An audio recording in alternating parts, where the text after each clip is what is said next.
Sinasabing mataas ang antas ng dark energy o yin energy ngayong Ghost Month. Ito ay dahil sa ang mga entity mula sa kabilang dimensyon ay saglit na pinakakawalan upang magkaroon ng kapahingahan. Ang mga entity, espiritu o kaluluwang ito ay minsang namuhay at nagkaroon ng pangit na alaala noong sila ay buhay pa. May naghihinagpis, gutom at ang iba ay sanay sa paggawa ng kasamaan noong sila ay nabubuhay pa. Sa panahong mataas ang yin energy ay pinaniniwala ang mas mataas ang antas ng mga dilubyo, sakuna, krimen at sigalot. Kaya naman sa video na ito, aking ibabahagi sa iyo ang 3 bagay na siyang poprotektahan ka sa kamalasang dulot ng Ghost Month. Ang mga ito ay iguguhit mo lamang. Alalahanin na ang video na ito ay para lamang sa mga may bukas na isip at lubos na paniniwala sa mga ganitong practice. Kung ang nilalaman ng video na ito ay hindi sang-ayon sa iyong kalooban at paniniwala, ay mas mabuting i-skip mo na lamang ang video na ito.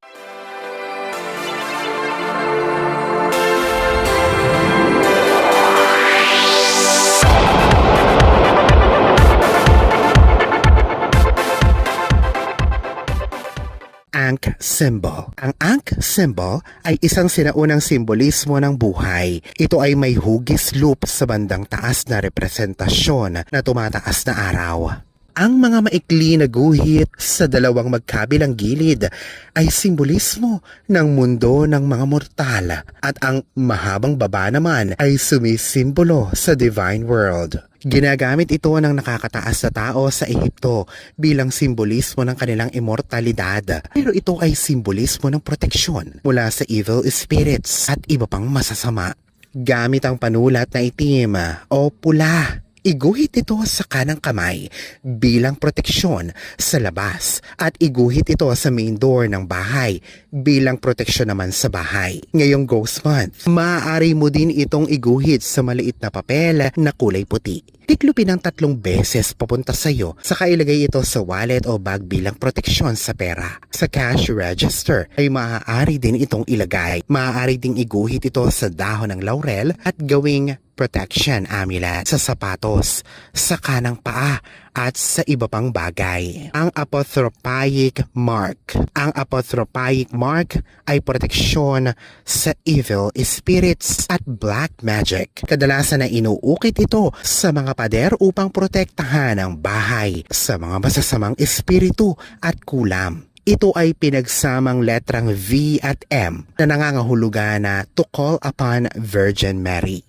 Iguhit ito sa lahat ng pader, isang apotropaic mark sa isang pader bilang proteksyon sa bahay. Sa sasakyan ay iguhit ito sa papel at isabit ito sa driver's seat. Pagkaguhit ay tupiin ito ng 3 beses papalayo. Itali sa pulang sinulid, saka isabit ito sa driver's seat bilang proteksyon din sa anumang aksidente.